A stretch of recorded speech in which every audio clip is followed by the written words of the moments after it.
Hey everybody, how's it going? So just want to give you a quick update of what's going on at the farm. It's been about 9 days since I planted tomatoes, and today is May the 3rd. So with that being said, just give you a quick update. I hired a couple teenage kids from the neighborhood to come over and spread out a round bale of hay. So right now I've got about 5 rows right here that have no hay on it. I go through and I lay out all the stakes like this. That way I can just go one by one down the row, stand them all up straight, and then just go down and knock them in with a post driver. Speaking of post drivers, this is one here. My granddad actually forged it some years ago, back in probably the 50s or 60s. It's been around our family for quite a while, and I came into it after he passed.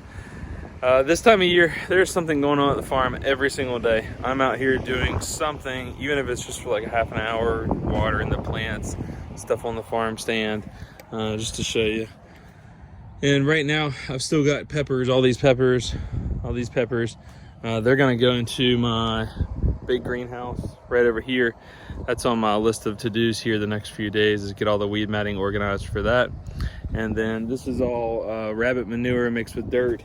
And I've got a bunch of rabbit manure in there. My dad raises meat rabbits, so he gives me a bunch of manure. So my plan is pull back all the weed matting out of the greenhouse, spread that stuff down, get the drip lines right, and then put all the weed matting back in place with the burned holes in it. And then I'll drill and plant these peppers deep the same way I did the tomatoes. And I'll show you a video about that coming up.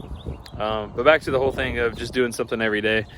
So I've got about 350 stakes. I know I haven't shown you a video of this along the way, but usually I just get out here and try to knock out like 1 or 2 rows every single night.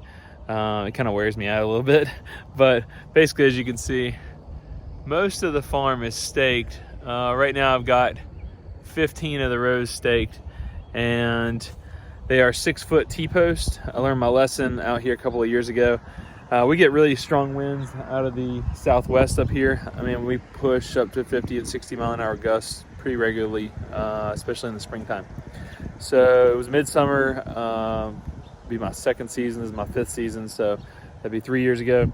And I had 6 rows in a row, and I used to use these 1-inch oak dowels, and I would cut them, 6-7 feet long. Well, by then it was midsummer, probably mid-July, just started pulling tomatoes off of these, and this big wind came along, and it was like the dominoes. It just snapped the whole row, one after the next, all 6 rows. It was my entire tomato crop the 2nd year, just laid down. So all that work from February up to the point where I just started to pull tomatoes, I ended up pulling just a few, but when you lay them down like that, they just don't have the same success that they do otherwise. So with that said, the next year will be the 3rd year I decided to go with metal posts, and then last year I really made the investment. They're about $5 a piece at Lowe's, but it is well worth it. Like, once you put them in the ground, I usually drop a 6-foot post in the ground, a little bit over a foot, maybe a foot, 14 inches, something like that. And they'll be pretty much set for the season. So I used 1 round bale already, and I just want to kind of show you. This is an ideal setup right here for the amount of hay that we're putting down. I want so much hay in place that it kind of supports the plants a little bit. It's going to hold in lots of moisture. It's going to feed the earthworms. It's going to stop a lot of the weeds coming in early on, so that these plants can kind of get established. Even later in the summer, we'll end up getting a lot of weeds that pop through all this, but for the most part, the whole goal right now is just to help with all this wind, to help support the young plants. Feeds the earthworms, like I said. I do this every year. Of course, we've got a layer of compost underneath this, and just pack the hay in pretty tight and pretty thick. Kind of walk you across the rest of these rows here. So anyways, I've got one more round bale of hay coming in 2 days from now, and I've got 2 of those kids coming back. I say kids, but teenagers.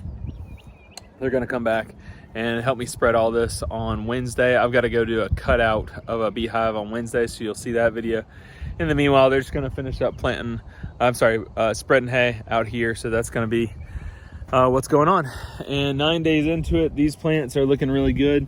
One of the things about these plants is we had a little bit of frost damage, as you can see right here, and all the lower leaves on the stalk actually died and fell off. Now we've got some nice green tops coming back in, but this is the first year I've really let them kind of get a little frost bit.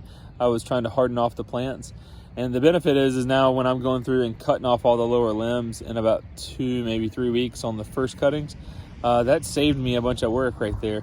So in the future, I may try this again. I really didn't know about these seedlings, if they were gonna make it or not. It got pretty cold. You know, it was down to like 34 degrees and then 32 the next night. They sat outside. The peppers got a little frostbitten. I guess you call it frostbitten. But in the meanwhile, they've now been in the ground for nine days, and I think the tomatoes are doing just fine. They're looking really good. So starting this weekend, I'm going to get some drip line in place. This first section of drip line is in place, and I'm going to do a separate video about that too, just about the irrigation systems, what all I do, how I set it up. But starting this week, I'm going to come through with a triple 20 foliar spray. I just do a real weak batch. And remember, with fertilizer, weaker batches more often are better than a strong dose one time. So I always do at least one fertilization per week. So the whole goal out here will be usually about every 5 days on a young plant like this. We'll come through with a weak solution of triple 20 and a pump sprayer and just spray them all foliarly. And you'll pretty much see it hit right away, and they just, you know, boom. It's springtime. We're getting in the mid 50s at night. We're getting in the 80s during the day. The farm here the next couple weeks will really change. So just again, this is May the 3rd out here at Ashby Farms. I'm Ashby. Thanks for joining me tonight.